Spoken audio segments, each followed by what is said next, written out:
Assalamualaikum warahmatullahi wabarakatuh. Waalaikumsalam. Selamat pagi, salam sejahtera untuk kita semua. Om Swastiastu, Namo Buddhaya, salam kebajikan. Pertama-tama kita ucapkan puji syukur kepada Allah Subhanahu wa Ta'ala, yang mana pada pagi hari ini kita bisa berkumpul di ruangan ini dalam keadaan sehat walafiat untuk melaksanakan diseminasi pemulihan dan transformasi pembelajaran melalui pengembangan literasi.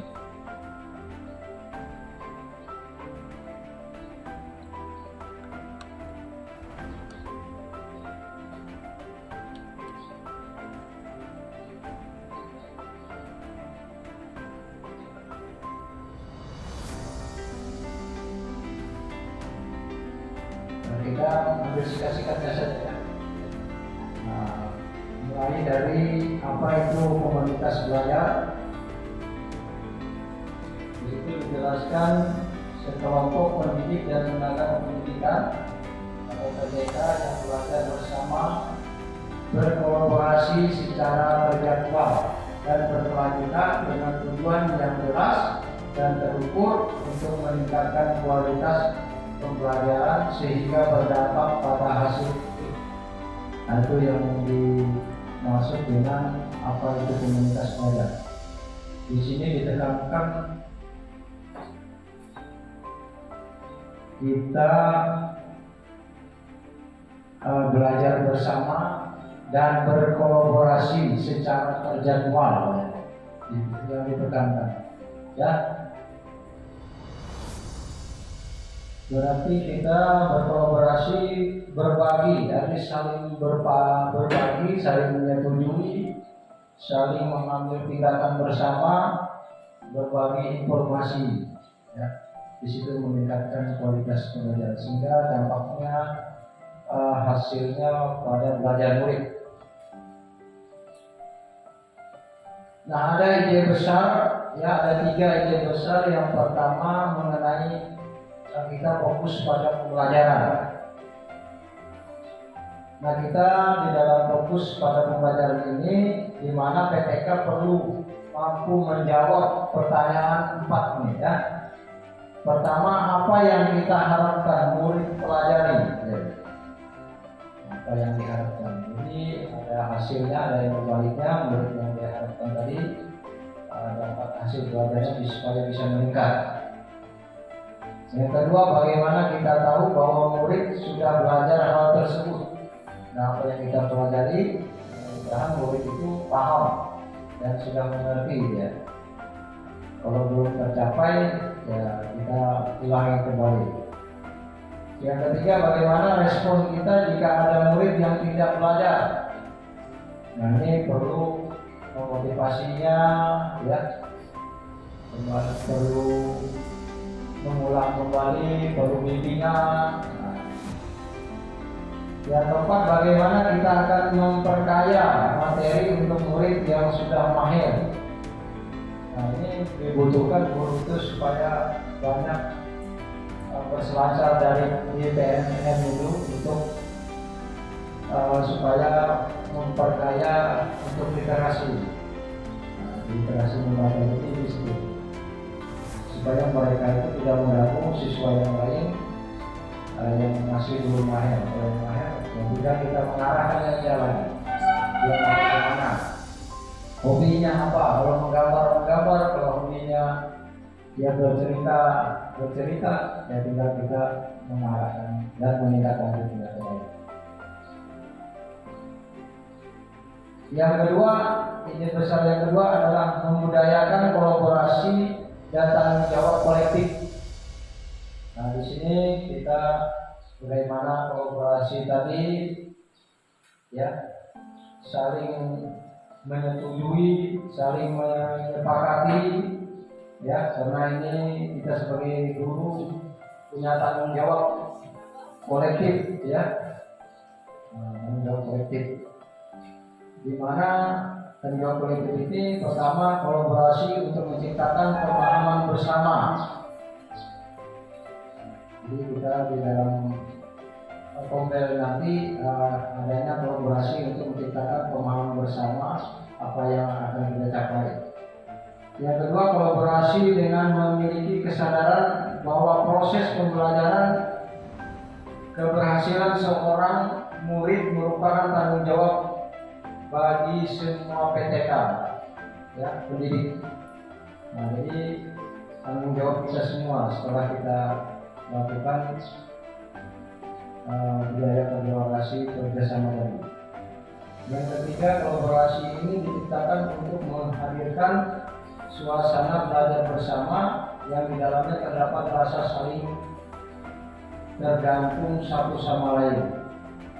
Jadi tidak bisa berdiri sendiri, kita adalah satu komunitas belajar yang sudah terbentuk, maka kita harus saling ketergantungan sama yang lain, jangan merasa si yang lebih pintar atau lebih tahu, ya.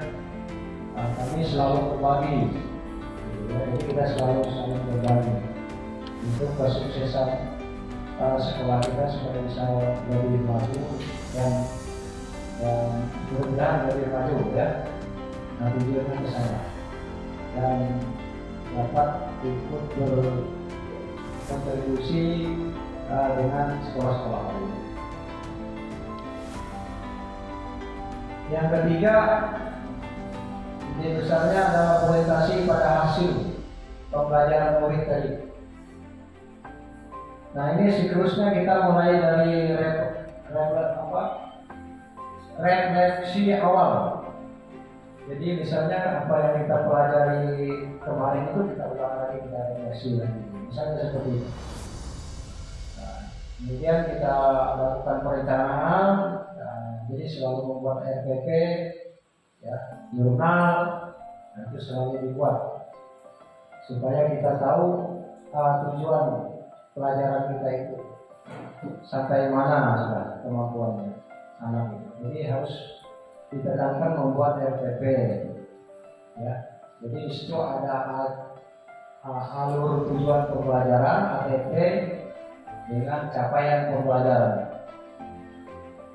Nah, kita implementasikan proses belajar mengajar tadi, kita implementasikan. Setelah itu terakhir kita mengevaluasi biasa saja, ya. Setelah kita memberikan pelajaran, kita evaluasi. Nah, jadi di dalam kegiatan kita belajar itu harus memuat ini semuanya, harus ada refleksi, ada perencanaan, ada implementasi, dan evaluasi. Jadi itu diharapkan. Mungkin selama ini kita mengajar tidak ada, ya, perencanaan atau tidak membuat RPP. Sekarang kan bukan RPP sekarang, namanya ya modul ajar. Nah, berganti modul ajar sekarang. Nah, kemudian alur capaiannya, capaian pelajaran terus kita implementasikan, kemudian sampai evaluasi. Jadi setiap hari, ya, bisa kita membuat, bisa juga kita gunakan untuk beberapa hari atau beberapa minggu, bisa ada begitu, ya, tergantung jam yang kita gunakan. Mungkin itu yang kami sampaikan untuk tujuan kita membuat kelompok atau kombel tadi, komunitas belajar.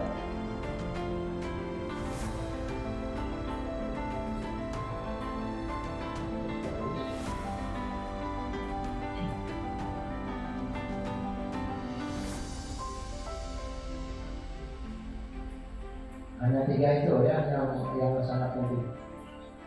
Kemudian yang kedua, nah, kami setelah dapat pelatihan kemarin di Palangkaraya itu ternyata disuruh membuat rencana tindak lanjutnya. Pertama, membentuk kombel, komunitas belajar dalam sekolah. Nah, ini sudah kita bentuk, ya. Kemudian kita harus mengadakan pertemuan untuk menganalisis kebutuhan serta menentukan topik kegiatan yang akan diselesaikan dalam jangka waktu tertentu sesuai dengan hasil kebutuhan. Nah, ini misalnya seperti ini.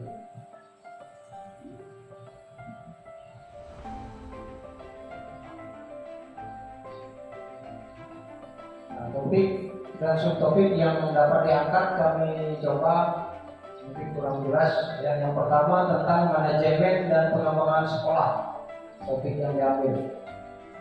Jadi subtopik perencanaannya kita tinggal memilih apakah menyusun dokumen KOSP, ya, kurikulum masa pendidikan kita, apakah menyusun dokumen program sekolah, apakah menyusun dokumen anggaran, yang B menyusun dokumen kemitraan, yang E menyusun dokumen P5.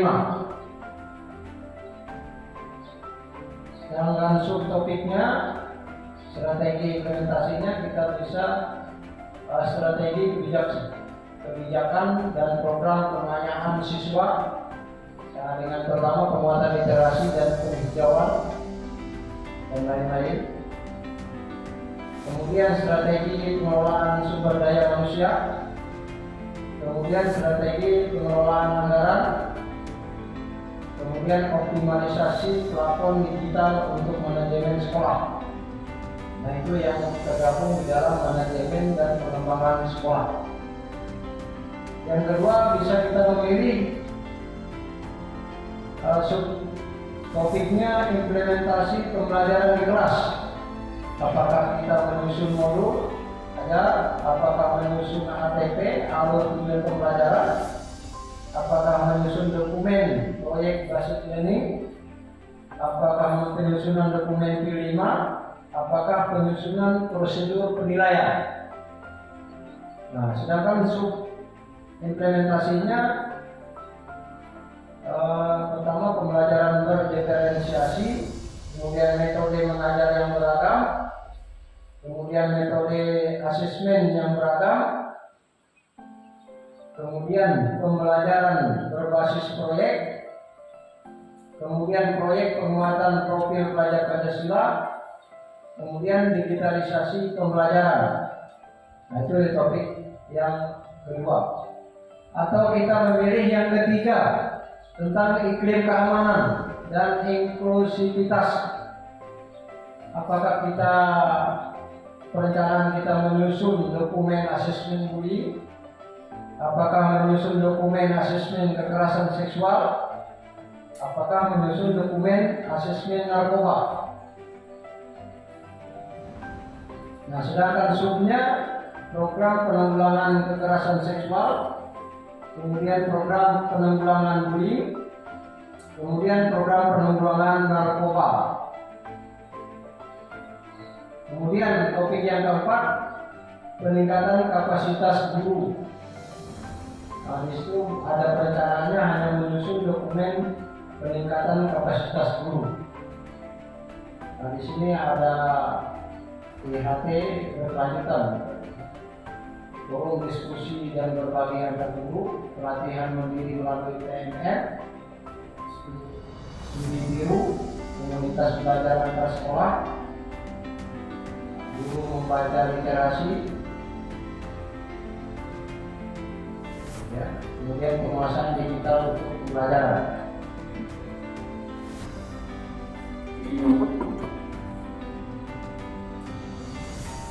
Nah, setelah kita sudah tahu melihat topiknya tadi, baru kita melaksanakan diseminasi hasil kegiatannya. Kita mulai tanggal berapa?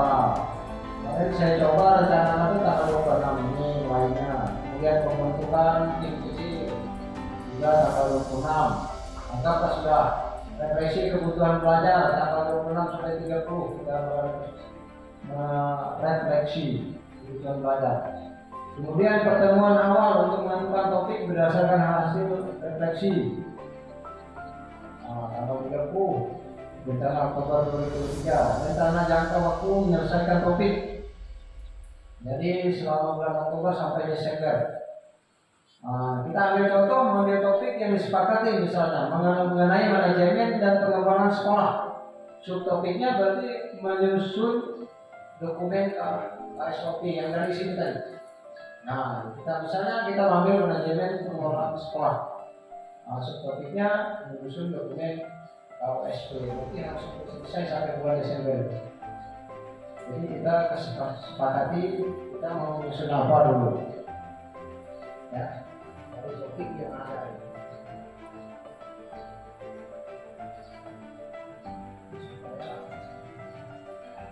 Perencanaan kita ini dapat berjalan. Jadi tinggal pilih kita yang mana gitu. Apakah tentang manajemen ini atau implementasi pembelajaran di kelas, apakah dikirimkan melalui dan inklusivitas atau peningkatan kapasitas guru. Jadi itu yang perlu disepakati, ya. Jadi yang mana yang bisa kita capai kita laksanakan, ya. Makanya terlalu banyak karena tidak banyak. Ya, kalau kita mengerjakan semua ini nggak mampu, ya. Cuma yang bertahap, maka kita bertahap mulai dari mobil itu kemudian dan sekolah yaitu menyusun SOP. Strategi implementasinya ya kebijakan dan program pengayaan siswa, penguatan literasi. Ya, itu kita akan kita capai. Misalnya di dalam tahun ini, ya.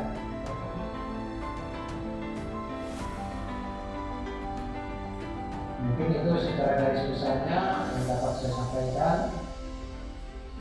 Mudah-mudahan bisa rencana kita kali ini bisa terlaksana sehingga ya sedikit ada kemajuan dan perkembangan untuk sekolah kita. Mungkin itu sebagai pengantar dari saya. Wabillahi taufiq wal hidayah. Wassalamualaikum warahmatullahi wabarakatuh. Waalaikumsalam warahmatullahi wabarakatuh.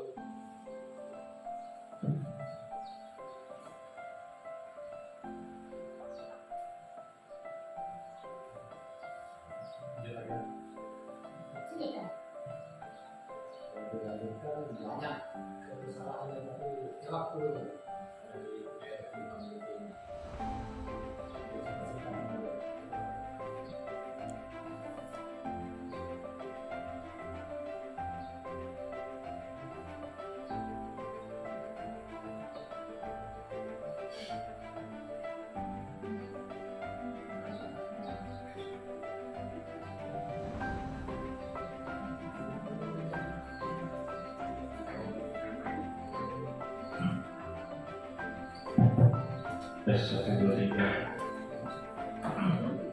Oke.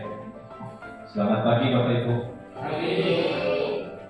Di sini belum mencoba untuk menyampaikan apa yang didapat selama kami belajar di Bangka. Bukan arti ulun lebih hebat atau lebih bisa untuk Bapak Ibu, bukan. Tapi ini hanya untuk bagi. Ya. Kalau pengalaman mengajar itu saya jauh di bawah Bapak Ibu semua. Ya.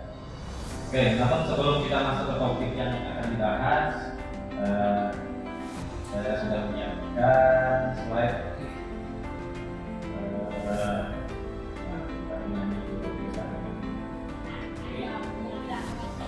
Supaya kita mengatur. Lagu ini lagu tentang apa? Peduli, ya, tentang teman.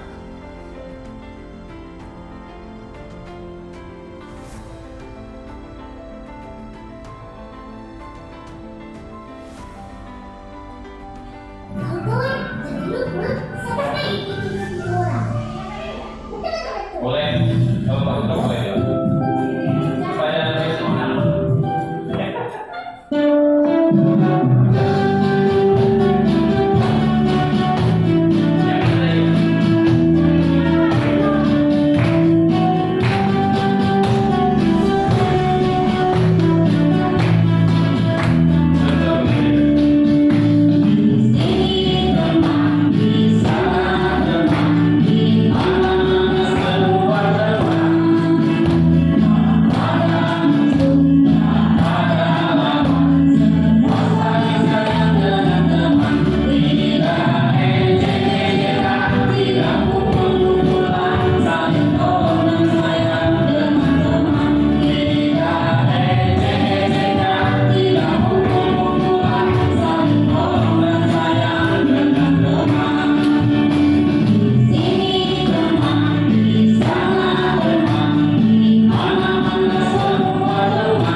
Judulnya itu strategi pemanfaatan bahan bacaan multimodal untuk penguatan literasi di sekolah. Jadi selama di Pelangka inilah yang kami dapatkan.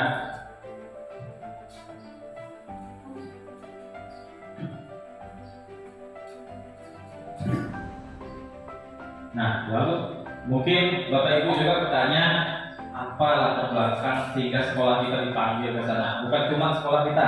Jadi sekali matang tengah itu dipanggil ke sana untuk mengadakan praktek. Salah satunya ini. Nah, Indonesia itu kemampuan membacanya jauh sekali di bawah atau 46,83%. Lalu yang kedua, nah ini dua ini. Kalau Bapak Ibu mau buka rapor pendidikan di Google itu menggunakan akun Belajar IT, muncul ini. Jadi kemampuan literasi sekolah itu di bawah 20% Bapak Ibu, jauh sekali. Peringkat bawah nasional sekolah kita. Kalau Bapak Ibu mau tahu ini, nah di bawah 20%.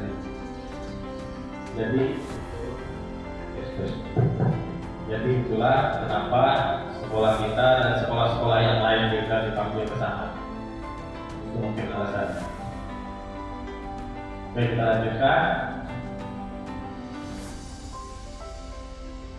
Nah, di sini ada contoh perpustakaan Bapak Ibu. Lihat. Harus.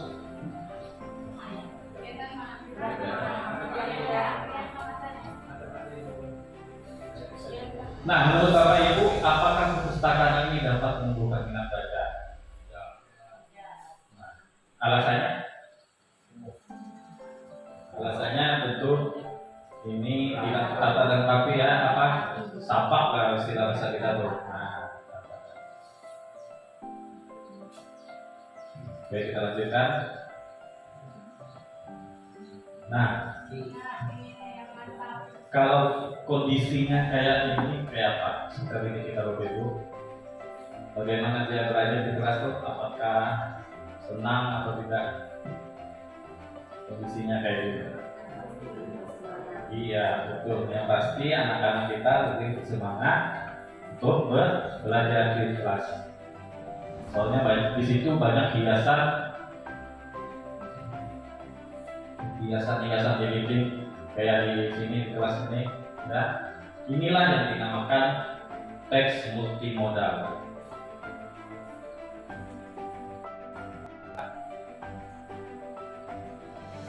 Nah, Bapak Ibu bisa lihat di depan sudah ada cetak tulis, visual, audio visual.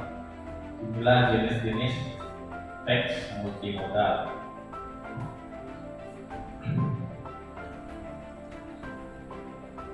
Oke, selanjutnya penumbuhan budaya literasi di sekolah.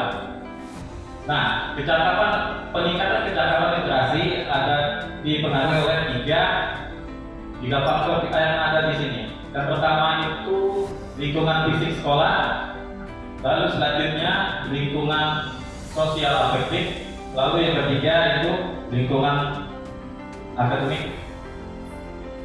Lanjut.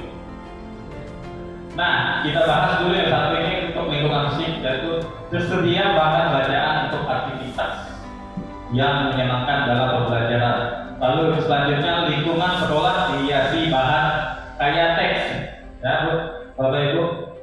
Lalu selanjutnya tersedia waktu khusus untuk membaca.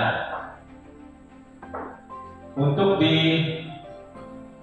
lingkungan sosial afektif, Kepsek, guru dan TNI mendukung dan memberikan apresiasi terhadap kegiatan membaca yang menyenangkan. Lalu selanjutnya sekolah bisa membuat event penumbuhan kebiasaan membaca. Misalnya nanti misalnya kepala sekolah bisa membuat pekan membaca, bisa kayak gitu contohnya. Lalu untuk di lingkungan akademik itu khusus kita Bapak Ibu, yang pertama merancang pembelajaran sesuai dengan sekali ini bisa kita menyusun modul ajar dan sebagainya. Lalu menguatkan percakapan literasi baca tulis melalui kegiatan pengayaan. Lalu selanjutnya melakukan strategi untuk mengembangkan percakapan berpikir. Lalu selanjutnya memfasilitasi pembelajaran berbasis proyek. Ini sebetulnya sudah ada untuk kelas 1 dan kelas 4. Nah, selanjutnya mengembangkan lingkungan kaya teks multimodal untuk menumbuhkan minat baca siswa. Oke, baiklah. Lingkungan kaya teks di lingkungan sekolah dimaksudkan supaya siswa biasa membaca dan mengkaji apa yang ada di sekelilingnya. Misalnya di lingkungan sekolah kita itu ada himbauan, ada spanduk atau apa tulisan buanglah sampah pada tempatnya dan yang lain-lain.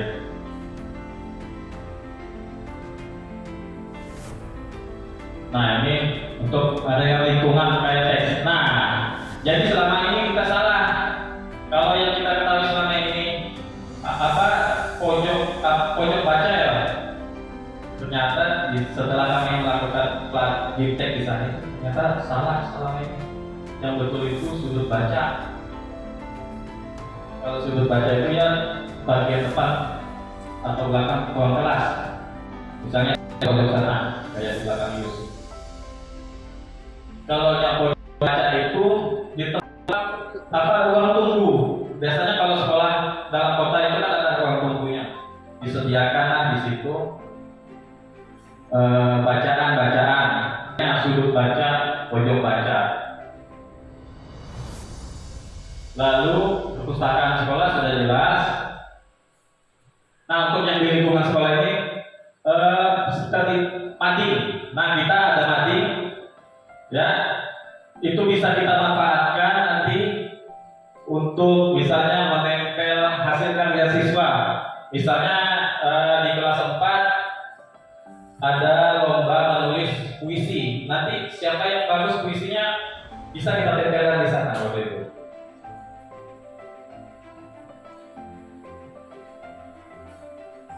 Lalu selanjutnya membangun sudut baca kelas. Sudah jelas.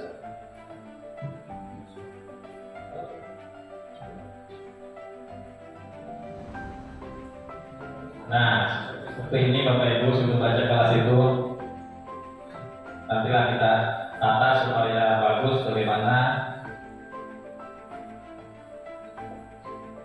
Dan pasti kita saling bersama satu sama lain. Nah, yang harus diperhatikan di sudut baca kelas itu banyak sekali. Yang pasti pertama pencahayaan yang cukup. Kalau gelap susah juga. Lalu lantai yang dalam kondisi baik, tempat penyimpanan buku yang memadai. Apa namanya? Nah, ya itu. Nah, kayak di kelas 6 sebetulnya seperti itu. Memiliki koleksi buku yang direkomendasikan oleh pustakawan. Nah, jadi Bapak Ibu kita tidak, kalau di perpustakaan itu tidak boleh menaruh buku asal buku. Jadi di situ harus buku berjenjang. Ya, ada buku berjenjang. Untuk kelas 1 bacaannya apa, kelas 2 apa, dan seterusnya. Kan beda tingkatan. Nah, ini menata ya, nanti mungkin setelah kegiatan ini langsung kita praktekkan di kelas masing-masing sudut baca ya.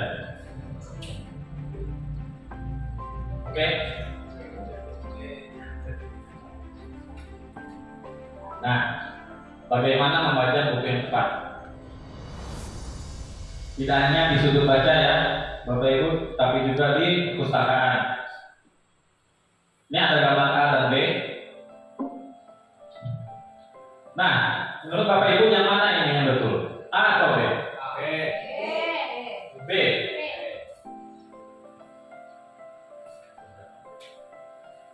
Oke, yang B yang betul. Alasannya apa? Langsung kelihatan. Oke, di sini langsung terpampang apa judul bukunya, langsung kelihatan anak di sini. Jadi dibandingkan dengan A ini bikin anak pusing. Yang mana buku yang mau dibacanya? Jadi untuk membuka minat dia membaca saja agak susah.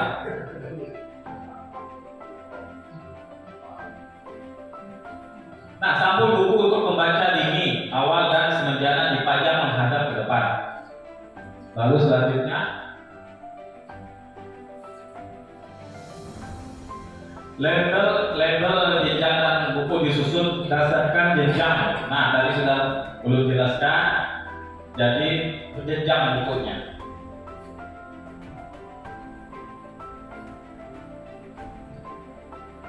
Ini untuk di lingkungan sekolah. Ini contoh saja.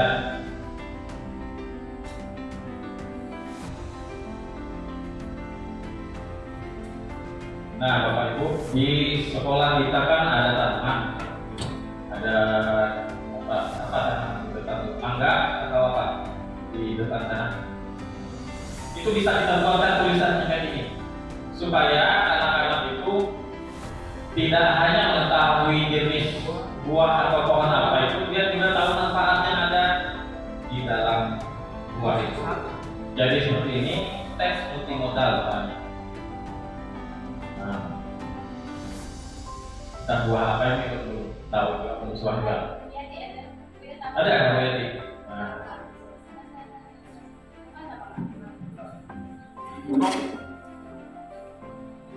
Baik, kita lanjutkan.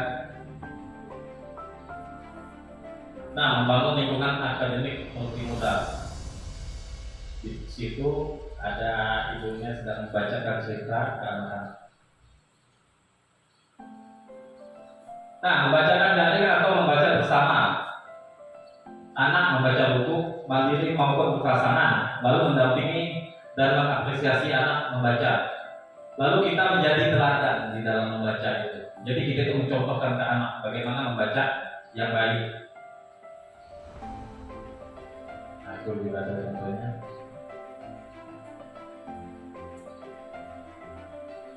Nah, Ulun juga sudah mencontohkan ke anak pas datang dari Palangka itu, Ulun langsung membacakan nyaring dan membaca cerita. Mungkin nanti bisa kita praktekkan juga Bapak Ibu di sini. Nah, ternyata beda membaca nyaring dan mendongeng. Bedanya apa? Nah, Bapak Ibu bisa lihat di depan perbedaannya. Kalau membaca nyaring itu menggunakan teks berhubung langsung dengan membaca. Jadi textbook. Jadi tergantung dengan terpaku dengan buku ya kalau membaca. Kalau mendongeng dia bebas. Komunikasi non verbal dan bebas. Antisipasi serta itu spontan. Beda dengan membaca.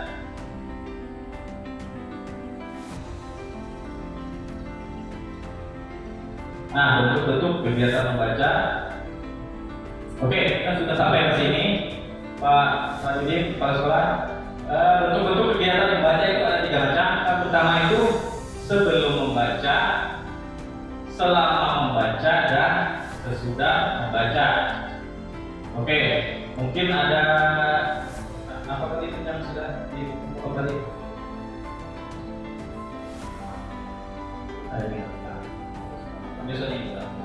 Nah, ini ada juga Bapak Ibu, sudah ada 2 kelompok. Yang ini sudah disiapkan. Enak. Ini.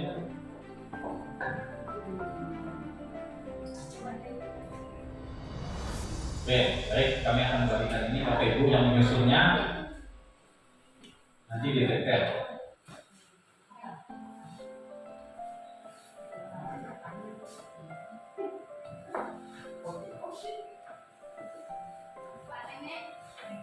Menempel.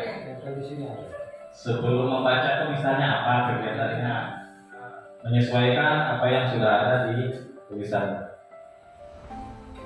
Terus sini dia syuting ke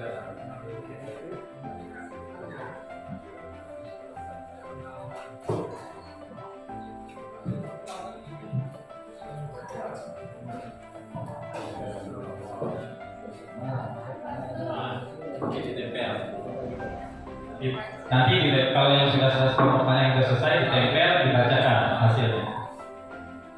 Nanti kita samakan jawabannya dengan yang di depan.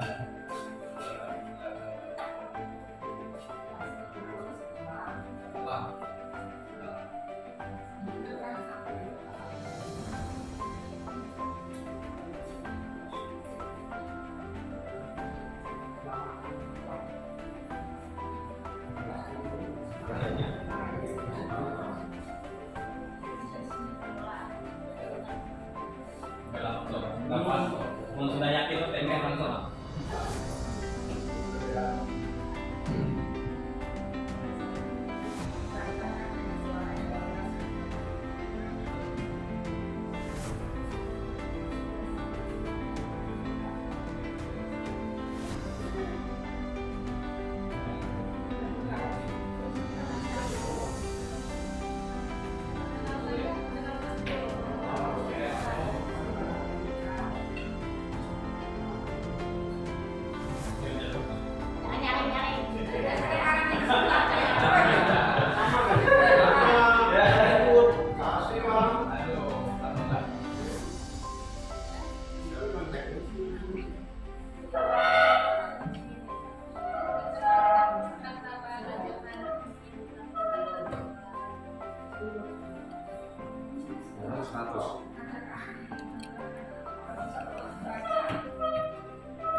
Lagi benar aja petang situ supaya kelihatan lebih oke pasang di situ.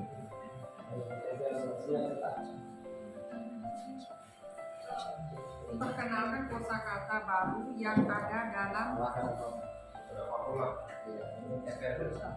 kenapa kosakata dulu setelah dulu atau selama kan?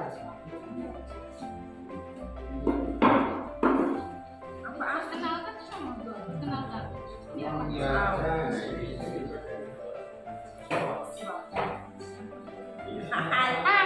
Salahnya. Kalau masuk kita membacakan dengan suara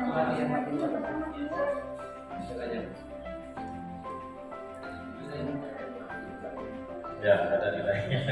Ada nilainya. Inilah yang paling penting.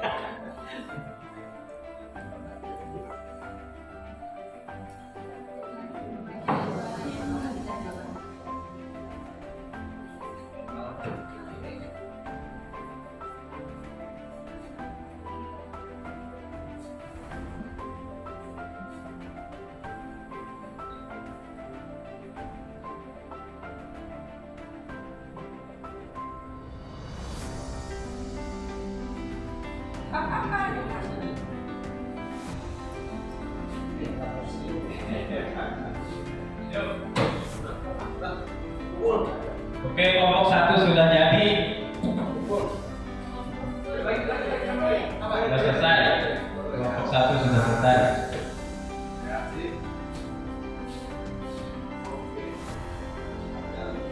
Tempel ada tak? Tempel ada? Gimana? Tempelnya kelompoknya mungkin Pak? Kelompoknya aja. Yang mana ada apa? Nah, terus video ya, sudah tolong pasangnya aja. Nah, terus dekat aja. Iya, mantap.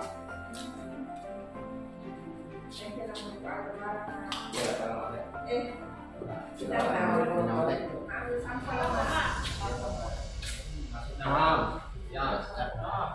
Oke, kelompok 2 bagaimana?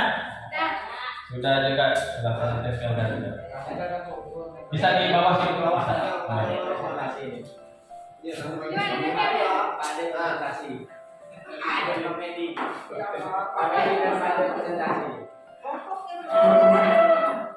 Sampai ke sini.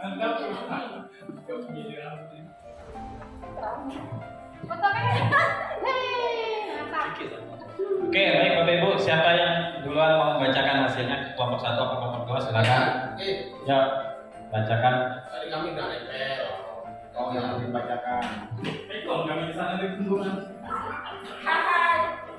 Sebelum Oke, baik. Ya, kami membacakan hasil diskusi kelompok kami, yaitu sebelum membaca, tunjukkan sampul buku, minta anak menerka apa yang akan terjadi.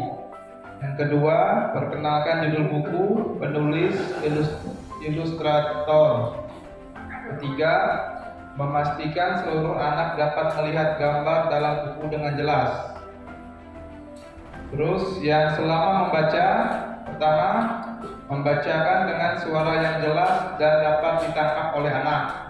Kedua, bacalah dengan intonasi, ekspresi, dan gerakan yang menarik dan sesuai dengan cerita. Ketiga, mengajak anak menirukan gerakan atau suara dalam cerita.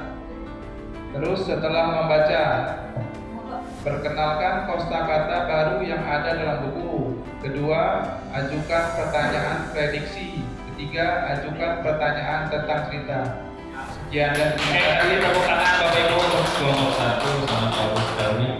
Lalu untuk kelompok 2 siapa yang mau bacakan? Silakan. Yang Budi. Ibu Budi. Ayo Biati. Silakan depan. Ibu Budi, biar lengkap.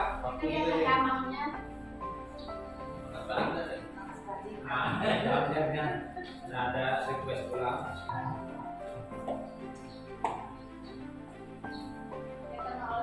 Kami dari kelompok 2 yang akan saya bacakan yaitu yang sebelum membaca, yang pertama memperkenalkan judul buku, penulis, ilustrator. Yang kedua, tunjukkan sampul buku, minat anak menerka apa yang akan terjadi. Yang ketiga, perkenalkan kosakata baru yang ada di dalam buku. Terus selama membaca, yang pertama, memastikan seluruh anak dapat melihat gambar dalam buku dengan jelas.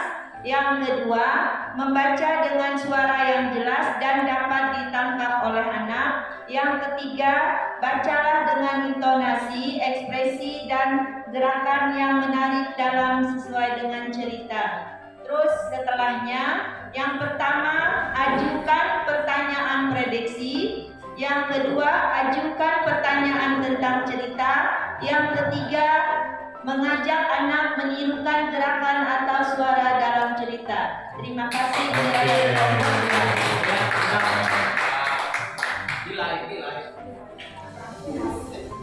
Mari sudah benar mana nih?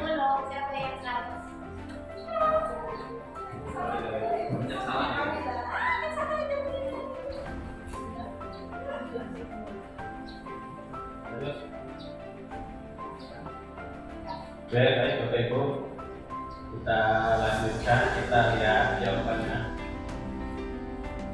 Oke, untuk yang sebelum, selama dan sesudah atau setelah. Oke, yang pertama itu Bapak Ibu kita menunjukkan buku sampul kepada anak. Pertama kita lakukan itu pasti kita menunjukkan sampul buku. Lalu minta anak menerka apa yang akan terjadi. Misalnya contoh di buku Bapak. Nah, untuk contohkan anak-anak di depan Bapak sudah ada buku. Apakah kalian tahu gambar apa saja yang ada di sampul buku ini? Laki dan kepala kerbau. Oke, baik. Lalu selanjutnya mau kemana membawa anak ini? Ke sawah. Ke sawah. Nah, seperti itu contohnya Bapak Ibu.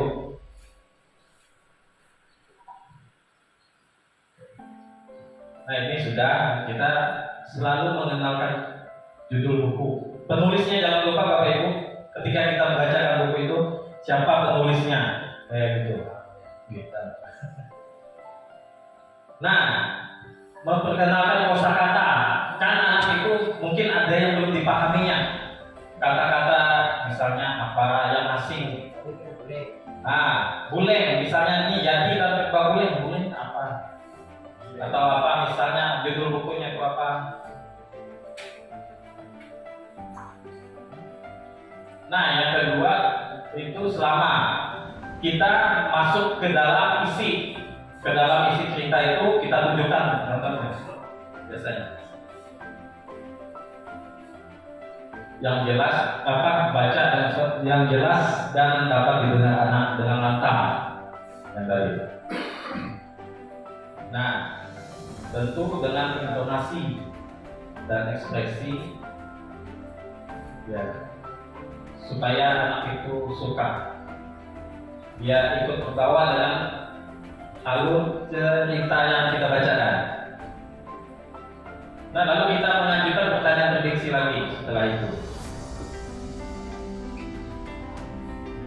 Untuk yang sesudah, nah setelah kita membacakan cerita itu, kita melanjutkan pertanyaan tentang cerita itu. Misalnya cerita pergaulan itu apa isinya. Lalu meminta anak menirukan, misalnya suara kerbau kayak apa, kucing kayak apa. Nah, apakah Bapak Ibu ada yang menerapkan langkah yang sama dengan di sini? Nah, mungkin cuma sedikit yang. Nah, boleh diambil, ini bisa diperiksa. Boleh diambil di sini. Yang betul kasih tanda. Cetak.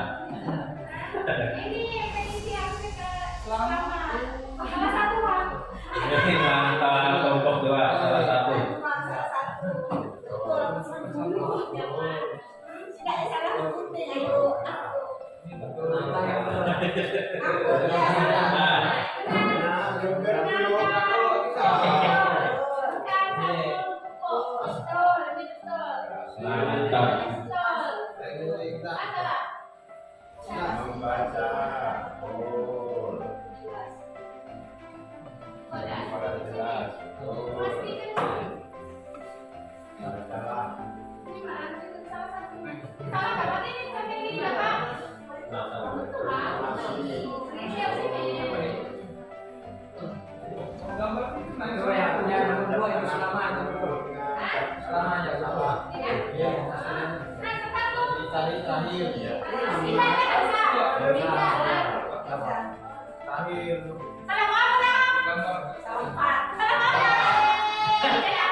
Tidak masalah. Sesuai dengan fungsi kami.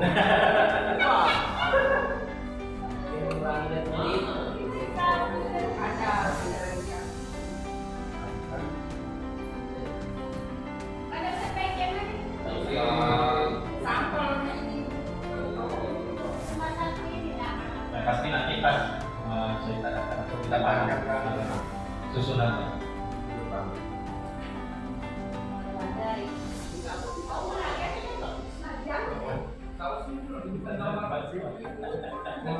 Apa aja itu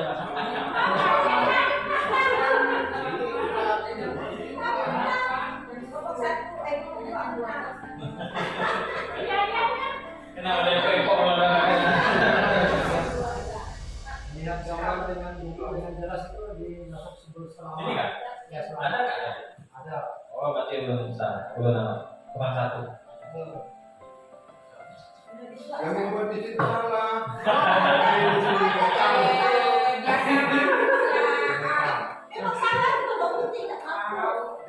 Baik, kita lanjutkan Bapak Ibu.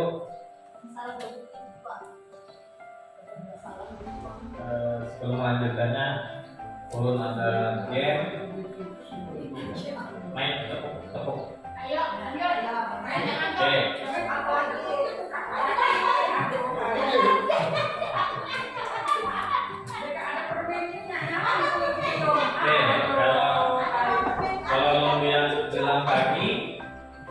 tepuk sekali. Masih dua. Kalau pagi, kalau pagi sekali. Kalau siang 2 kali. Malam 3 kali. Subuh. Kalau subuh nggak usah tepuk tangan. Oke. Oke, bisa mulai. Oke. Salam nyanyi.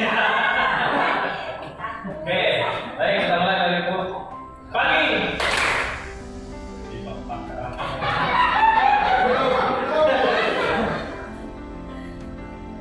Siang.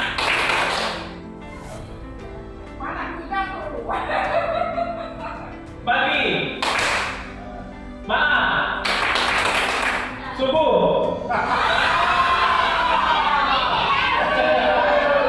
Oke, baik kita ulang lagi. Ya, untuk ulang. Oke, pagi. Malam. Siang. Pagi. Subuh. Oke, tepuk tangan untuk Bapak Ibu semuanya.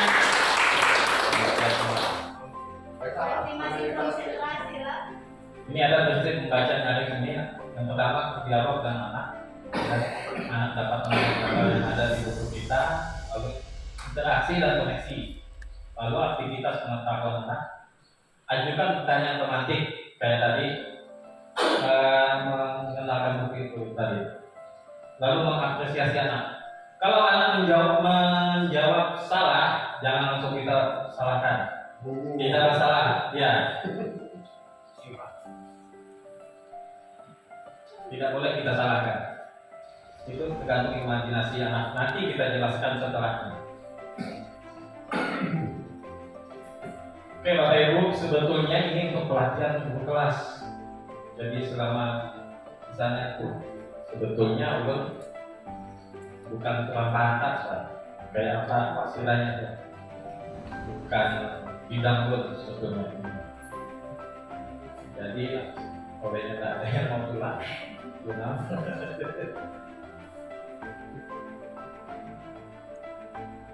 Nah, ada persiapannya.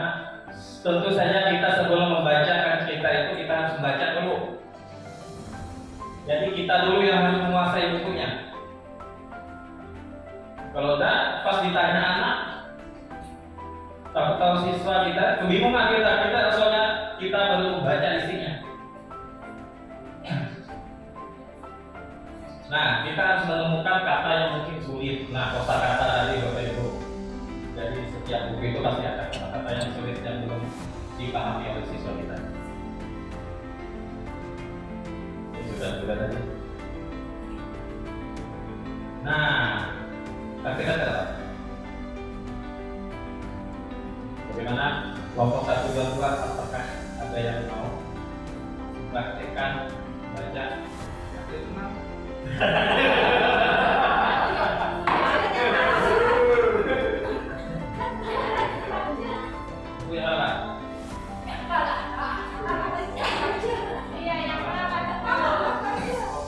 Oke, anggap yang lain itu jadi siswanya.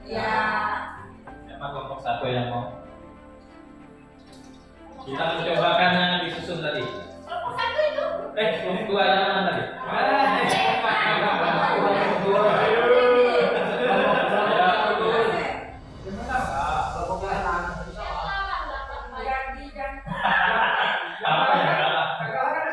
Oke, supaya adil keduanya nanti gantian. Ayo Bapak Ibu untuk mengulang waktu. Soalnya kami pelatihan di Palangka ini ya.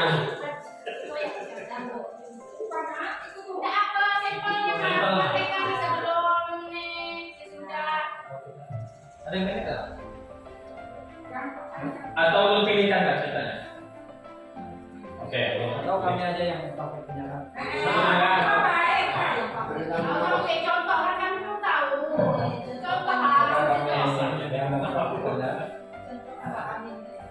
Yang pertama kita yel dulu. tepuk fokus. Melihat, mendengar, mengingat. Kita mulai. Tepuk fokus. Melihat, mendengar, mengingat.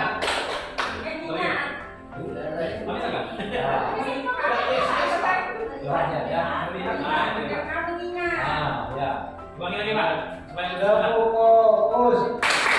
melihat, mendengar, mengingat. Harusnya ada bentuknya. Penutupnya tuh begini. Pembaca hebat. Aku baca, aku tahu. Oh, gitu. Ulangi lagi. Ya, pembaca hebat. Aku baca hebat.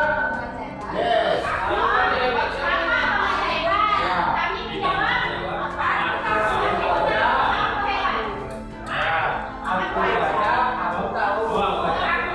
Baca ini ya. Pembaca hebat.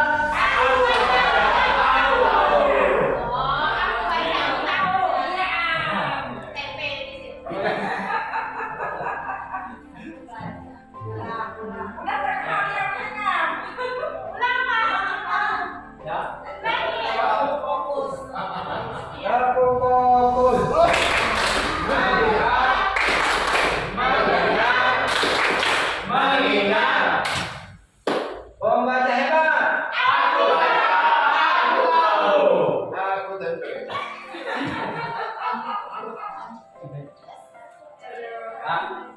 Nah, sebelumnya kita membaca, kita mengamati gambar ya yang ada pada buku bacaan ini. Mungkin anak-anak karena kalian pasti tahu ya ini gambar apa? Laki-laki, Laki dan ya seekor kerbau.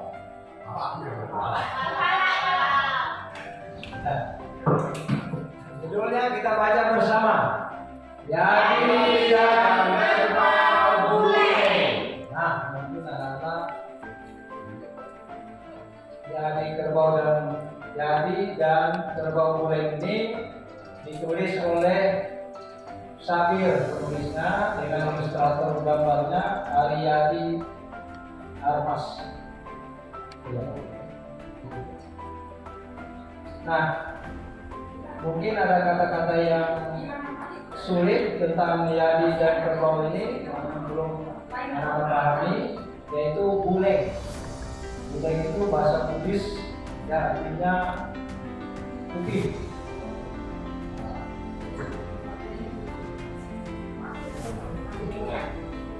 Jadi di dalam cerita ini nanti menceritakan tentang Putri Tanjung Pali mengidap penyakit menular yang tak bisa disembuhkan.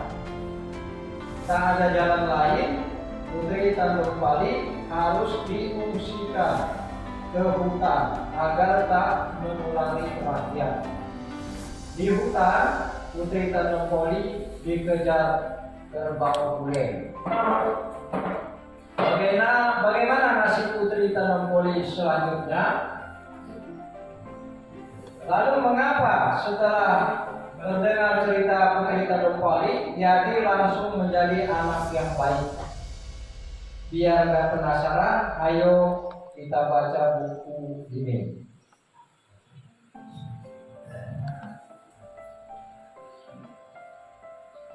Nah, mungkin tadi ada kata-kata yang belum dipahami. Yang pertama mengenai kata adat. Adat di situ adalah aturan yang dilaksanakan sejak dulu. Yang kedua mungkin berpantang. Berpantang di situ ada pantangan. Berpantang berarti artinya tidak boleh melanggar pantang. Kemudian guling tadi. Guling bahasa Bugis itu guling. Artinya berkulit putih. Kemudian mungkin yang belum anak pahami, mungkin diungsikan. Apa diungsikan itu artinya dibawa pergi untuk menghindar. Kemudian kata menular. Nah, mungkin menular masih belum paham. Di sini ada mengenai yang lain. Nah, bisa mengenai yang lain. Nah, mari kita baca. Mari halaman pertama.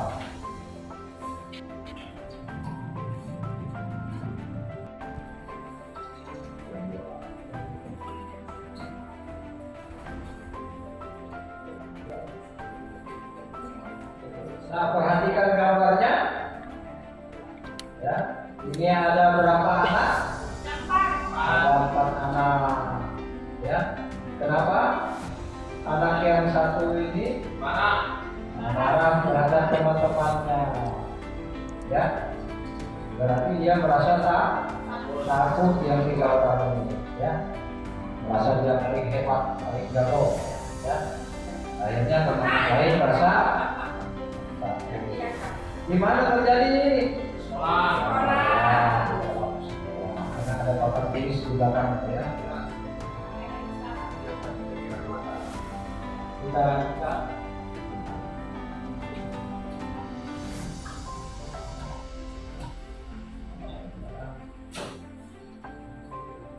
Suatu hari kakek membacakan cerita tentang putri Tanggang Pali.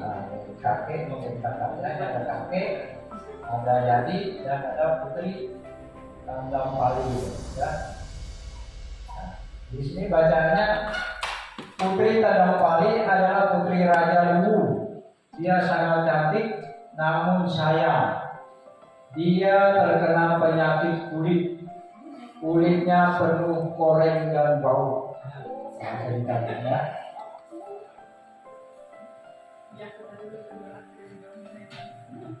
Kakeknya yang bercerita ya, yang di pendengarnya bercerita kepada Yadi tadi. Nah, ini suasana putri Tanggang Pali ya tertidur ya, dan rajanya dan ibunya ya, ibu raja Ratu ya, menghampiri putri Tanggang Pali yang sedang tidur ya. Kita baca ceritanya. Penyakit putri Tanggang Pali penyakit menular. Semakin hari semakin parah. Jika tidak diungsikan ke hutan, seluruh rakyat akan tertular. Putri Tanggang Pali tak ingin rakyat tertular. Dia ikhlas diungsikan ke hutan. Raja dan permaisuri sedih tak tertahan. Kita lanjutkan.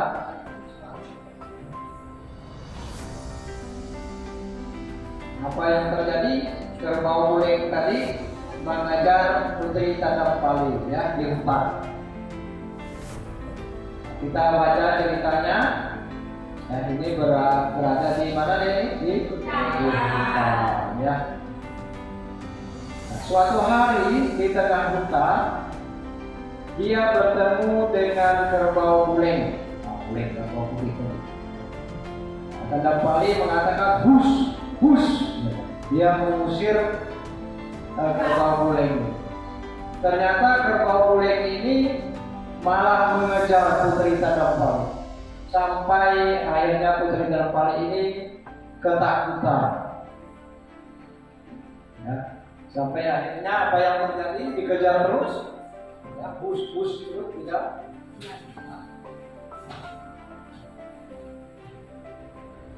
Nah, putri Tanggang Pali terjatuh lalu pingsan. Kerbau Buleng itu menjilati luka putri Tanggang Pali. Nah, ini gambarnya ya. Dia tidak sadar ya, sedang pingsan. Nah, kerbau ini beraksi menjilat koreng atau luka yang ada pada tubuh Tanggang Pali. Nah, apa yang terjadi setelah itu?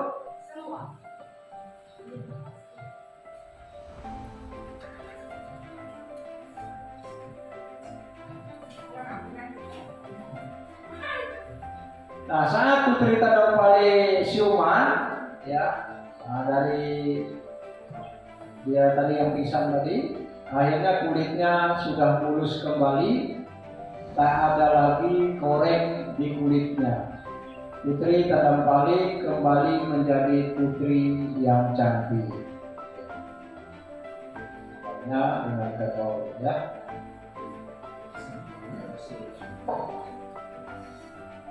Nah, sejak kejadian itulah orang-orang Bugis berpantang ya menyembelih kerbau guleng dari kerbau putih.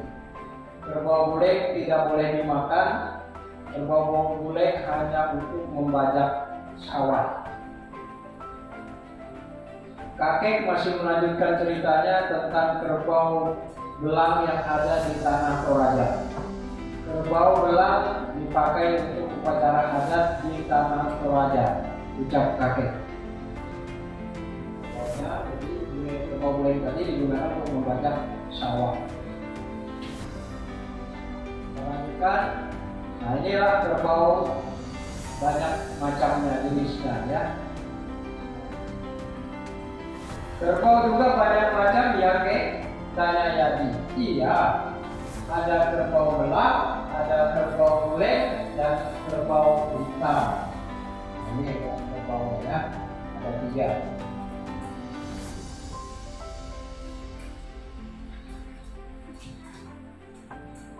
Nah, sejak dibacakan cerita Putri Tadampali tadi, Yadi akhirnya berubah menjadi anak yang ramah. Dia ingin seperti Putri Tadampali, rela mengalah demi rakyat.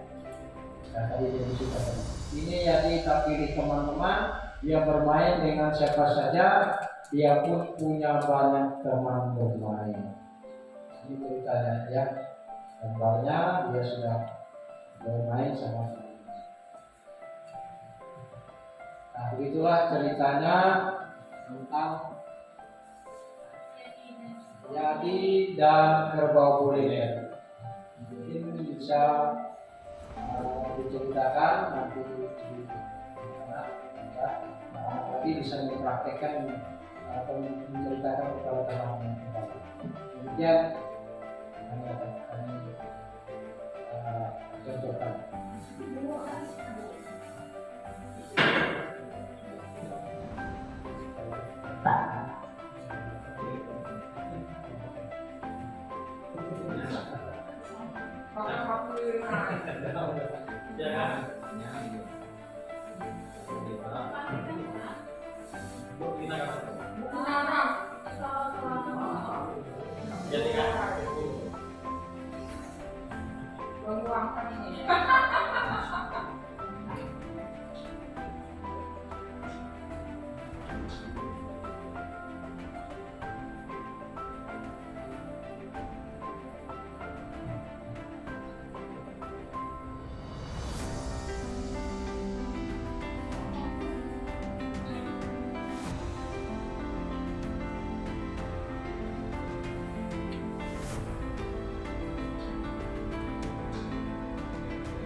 Kita dapat membedakan ya teks multimodal dengan media.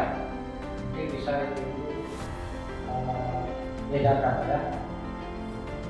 Yang termasuk media itu buku bergambar atau audiobook, ya, book, televisi, portal atau website ya. Media sosial ada Facebook, Twitter, Instagram, WhatsApp.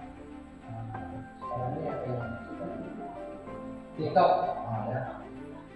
Kemudian billboard, spanduk, poster, kemasan produk konsumsi domestik. Kemudian radio, nah itu yang sumber media. Kalau yang termasuk teks multimodal itu berupa teks, grafis, audio visual, film, klip video lagu, buku digital, foto, film pendek, foto klip video lagu, foto ilustrasi, slogan ilustrasi, lagu, jingle dan slogan. Nah itu ya sumber teks multimodal.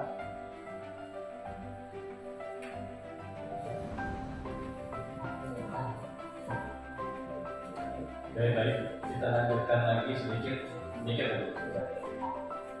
Mungkin ini yang mau kita tingkatkan di sekolah kita, Bapak Ibu. Mungkin nanti kalau ada masukan yang lain boleh juga. Nah, yang pertama mungkin kita di setiap kelas nanti membiasakan membaca 15 menit sebelum memulai kegiatan pembelajaran. Ini maksud untuk meningkatkan kemampuan literasi anak. Jadi pas kita masuk kelas itu suruh membaca dulu. Nah, selanjutnya membenahi tata ruang perpustakaan. Untuk pustakawan, ya bagaimana menata perpustakaan itu supaya anak-anak senang ke perpustakaan. Lalu membuat administrasinya. Lalu nanti membuat jadwal kunjungan ke perpustakaan. Banyak nanti yang mau kita benahi. Nah, ini menambah koleksi buku bacaan di perpustakaan. Ini berhubungan dengan dana ya. Nanti mungkin bisa kita komunikasikan dengan bendaharanya. Oke, lanjut membuat sudut baca di setiap kelas. Nah, Bapak Ibu, mungkin setelah kegiatan ini kita mulai Senin nanti kita mulai membuat sudut baca. Nah, lalu selanjutnya membenahi ruang kelas dengan karya teks multimodal. Misalnya di kelas kita masih kosong tulisan nih, bisa kita kasih di situ. Misalnya tentang tulisan-tulisan motivasi atau yang lain. Tidak hanya teks, ada gambarnya juga, supaya anak-anak suka membaca. Nah, selanjutnya memanfaatkan teknologi di dalam pembelajaran kita, khususnya tentang literasi. Mau tidak mau, Bapak Ibu, kita harus memanfaatkan IT. Tidak hanya siswa yang harus ditingkatkan literasinya, tapi juga kita. Makanya nanti kita di Komdel itu kita mengakses PMM. Jadi di situ banyak tentang, kalau untuk wali kelas di situ di PMM itu banyak ada asesmen, penilaian anak ada di situ, tentang hitungan apa segala macam banyak. Pokoknya nanti kita setelah ini kita buat jadwal seminggu sekali untuk Komdel, kita membahas PMM. Lalu yang ini tadi bisa saja kita menggunakan laptop, ya Bapak Ibu. Bisa kita menampilkan YouTube atau apa di situ untuk menambah pengetahuan dan wawasan anak. Ini mau tidak mau Bapak Ibu, kita harus meningkatkan kemampuan kita juga. Nah, selanjutnya memfungsikan mading dan membuat pergantian isi mading. Nah, nanti madingnya itu kita perbaiki dulu, mading yang ada itu supaya bagus.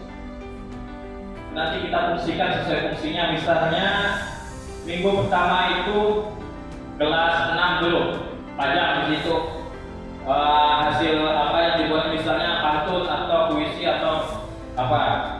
Minggu keduanya kelas 5 lagi kita gantian. Nah, selanjutnya bisa juga kita nanti mengadakan lomba baca cerita atau membaca puisi. Tentu nanti anak-anak ini kan ada hadiahnya, ada dananya. Oke, kesimpulan, sudahkah kita sepakat bahwa lingkungan kaya teks mampu meningkatkan pengetahuan dan pemahaman anak? Ya nggak, Bapak Ibu? Ya. Lalu menumbuhkan budaya membaca untuk kesenangan.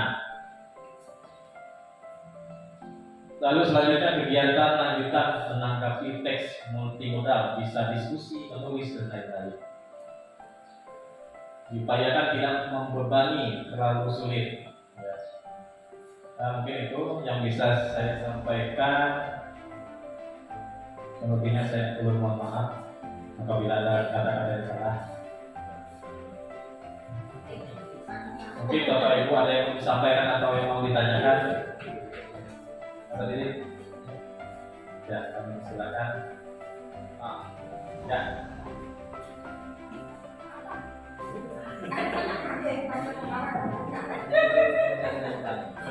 sini saya ingin menanyakan tentang teks multimodal. Model atau modal? Modal. Itu menurut saya multi itu banyak. Modal berarti banyak modal dari teks itu. Banyak jenisnya gitu mungkin. Betul, ya. Nah, teks multimodal itu tidak hanya teks, Pak Edi. Jadi yang ada kita tahu kan cuma teks. Jadi dia itu paduan, bisa dia itu ada animasi, video, dan gambar saja. Jadi tadi sudah ada penjelasan tadi. Itulah teks multimodal. Jadi kita di sekolah menggiatkan anak untuk membaca melalui pengetahuan tentang teks multimodal tadi yang kita tempel-tempel di kelas atau suruh baca.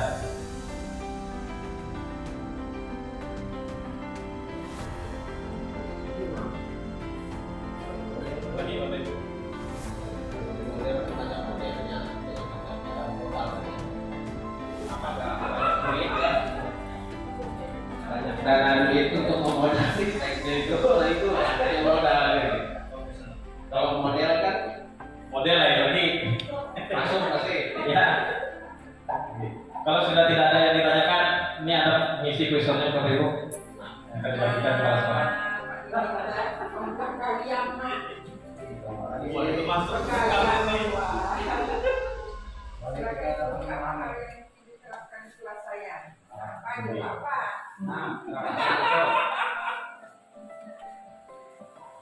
Ya, silakan diisi Bapak Ibu.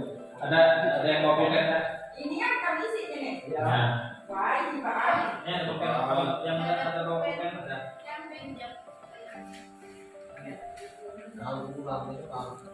Ya, sebagai guru apa saja yang paling mungkin diterapkan di kelas saya? Mungkin pertama ya kesesuaian dengan tujuan belajar. Misalnya metode yang digunakan, misalnya materi yang disampaikan, kemudian apalagi itu karakter siswa, bagaimana kemudian waktu yang tersedia, mungkin itu waktu yang tersedia. Nah, itulah apa saja yang mungkin diterapkan di kelas saya. Nah, apakah kamu ibu-ibu nanti itu memberikan pelajaran?